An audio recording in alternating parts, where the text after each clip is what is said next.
Desde o primeiro relacionamento, ensinaram a você que ser um homem bom é o caminho. Que se você for gentil, respeitoso, atencioso, se você tratar as pessoas bem e nunca machucar ninguém intencionalmente, o mundo vai reconhecer isso e vai te recompensar. Que bondade é força, que o homem de bom coração é o homem que merece o que há de melhor na vida e nos relacionamentos. E o que acontece quando você age assim no mundo real? Você é gentil, você é atencioso, você nunca faz jogos, nunca manipula, nunca coloca o seu interesse acima do outro de forma cruel.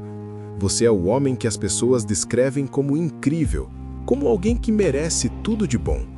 Você está sempre disponível, você é o primeiro a ajudar, o último a reclamar, o que nunca cria clima desnecessário. Você construiu uma reputação sólida de homem bom, e ao mesmo tempo você assiste, repetidamente, homens que não são metade do que você é, conseguindo o respeito, a admiração e a atração que você nunca recebe. E você fica se perguntando o que está errado com o mundo. A resposta que ninguém te dá é que o mundo não está errado.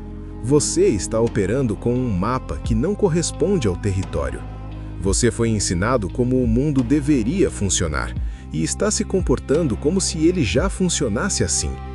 Mas o instinto humano não foi construído para recompensar o que deveria ser recompensado.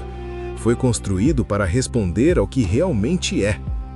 O que ninguém te contou é que o problema não é o mundo.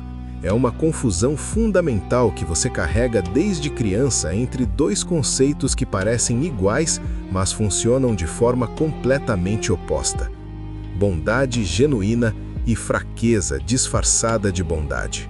No final do século XIX, Friedrich Nietzsche pegou um machado e destruiu uma das ilusões mais confortáveis da civilização ocidental. Ele não escreveu para agradar, ele não escreveu para confortar, ele escreveu para dizer a verdade que a maioria das pessoas prefere nunca ouvir, porque é mais fácil viver na ilusão do que enfrentar o que ela cobre.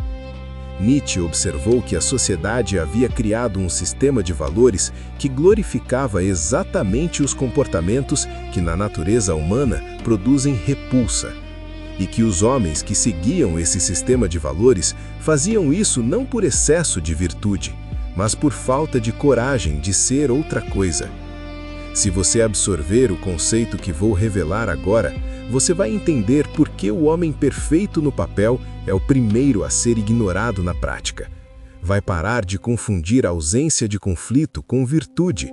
Vai entender a diferença entre o homem que é bom porque escolhe ser e o homem que é bom porque tem medo de ser qualquer outra coisa. E vai descobrir o que Nietzsche chamou de nobreza ativa, a única forma de bondade que o instinto humano genuinamente respeita. Nietzsche passou anos analisando o que chamou de moral dos escravos, um sistema de valores que havia invertido a hierarquia natural do ser humano. Ele foi implacável no diagnóstico. Em algum momento da história ocidental, as virtudes dos fracos foram rebatizadas como virtudes morais.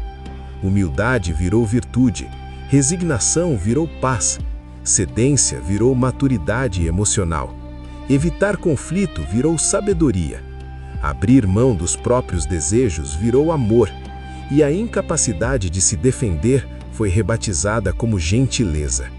O resultado foi uma geração inteira de homens que aprenderam a se comportar como se a fraqueza fosse a forma mais elevada de força, que foram ensinados a suprimir qualquer impulso de resistência, de limite, de oposição e chamaram essa supressão de virtude. Nietzsche chamou isso de a grande inversão, e ele foi brutal no que disse a seguir. O homem que adota essas virtudes não o faz por excesso de nobreza, o faz por falta de força vital para suportar o desconforto de ser quem realmente é. A submissão não é paz, é covardia com boa aparência. O homem bom moderno, disse Nietzsche, não é inofensivo porque escolhe a paz, é inofensivo porque é incapaz de guerrear. E a diferença entre esses dois estados, escolher não lutar, versus ser incapaz de lutar, é a diferença que o instinto humano detecta com uma precisão que nenhuma performance consegue enganar por muito tempo. E aqui está a verdade que a maioria dos homens passa a vida inteira evitando.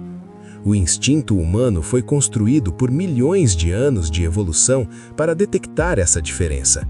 O cérebro humano não consegue desejar o que percebe como incapaz de oferecer resistência. Não importa o quanto a lógica diga que deveria. O instinto é mais antigo que a lógica, mais honesto que qualquer argumento e completamente imune à pressão moral. Você pode convencer alguém racionalmente de que deveria te respeitar. Você não consegue convencer o instinto de ninguém a sentir o que não sente. O cenário é clássico e você provavelmente já viveu uma versão dele mais de uma vez. Você é o homem que nunca causa problemas. Você cede nas discussões para manter a paz. Você engole comentários que incomodam porque não quer criar clima. Você coloca os outros primeiro porque foi ensinado que isso é o que homens maduros fazem.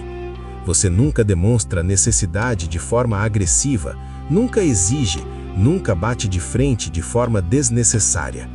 Em qualquer conflito potencial, você é o primeiro a recuar. E as pessoas à sua volta te descrevem como ótimo, como confiável, como alguém que elas adoram ter por perto. As mulheres dizem que você é exatamente o tipo de homem que deveriam querer. Os amigos dizem que você é o cara mais íntegro que conhecem. Você está sempre disponível. Você é o primeiro a ajudar, o último a reclamar, o que nunca cria clima desnecessário. Você construiu uma reputação sólida de homem bom. E ao mesmo tempo você assiste, repetidamente, homens que não são metade do que você é, conseguindo o respeito, a admiração e a atração que você nunca recebe. E você fica se perguntando o que está errado com o mundo. A resposta que ninguém te dá é que o mundo não está errado. Você está operando com um mapa que não corresponde ao território. Você foi ensinado como o mundo deveria funcionar e está se comportando como se ele já funcionasse assim. Mas o instinto humano não foi construído para recompensar o que deveria ser recompensado. Foi construído para responder ao que realmente é. O que ninguém te contou é que o problema não é o mundo. É uma confusão fundamental que você carrega desde criança entre dois conceitos que parecem iguais, mas funcionam de forma completamente oposta: bondade genuína e fraqueza disfarçada de bondade. No final do século XIX, Friedrich Nietzsche pegou um machado e destruiu uma das ilusões mais confortáveis da civilização ocidental. Ele não escreveu para agradar, ele não escreveu para confortar, ele escreveu para dizer a verdade que a maioria das pessoas prefere nunca ouvir, porque é mais fácil viver na ilusão do que enfrentar o que ela cobre. Nietzsche observou que a sociedade havia criado um sistema de valores que glorificava exatamente os comportamentos que na natureza humana produzem repulsa, e que os homens que seguiam esse sistema de valores faziam isso não por excesso de virtude, mas por falta de coragem de ser outra coisa. Se você absorver o conceito que vou revelar agora, você vai entender por que o homem perfeito no papel é o primeiro a ser ignorado na prática. Vai parar de confundir ausência de conflito com virtude. Vai entender a diferença entre o homem que é bom porque escolhe ser e o homem que é bom porque tem medo de ser qualquer outra coisa. E vai descobrir o que Nietzsche chamou de nobreza ativa, a única forma de bondade que o instinto humano genuinamente respeita. Nietzsche passou anos analisando o que chamou de moral dos escravos, um sistema de valores que havia invertido a hierarquia natural do ser humano. Ele foi implacável no diagnóstico. Em algum momento da história ocidental, as virtudes dos fracos foram rebatizadas como virtudes morais. Humildade virou virtude, resignação virou paz, cedência virou maturidade emocional, evitar conflito virou sabedoria, abrir mão dos próprios desejos virou amor, e a incapacidade de se defender foi rebatizada como gentileza. O resultado foi uma geração inteira de homens que aprenderam a se comportar como se a fraqueza fosse a forma mais elevada de força, que foram ensinados a suprimir qualquer impulso de resistência, de limite, de oposição e chamaram essa supressão de virtude. Nietzsche chamou isso de a grande inversão, e ele foi brutal no que disse a seguir. O homem que adota essas virtudes não o faz por excesso de nobreza, o faz por falta de força vital para suportar o desconforto de ser quem realmente é. A submissão não é paz, é covardia com boa aparência. O homem bom moderno, disse Nietzsche, não é inofensivo porque escolhe a paz, é inofensivo porque é incapaz de guerrear. E a diferença entre esses dois estados, escolher não lutar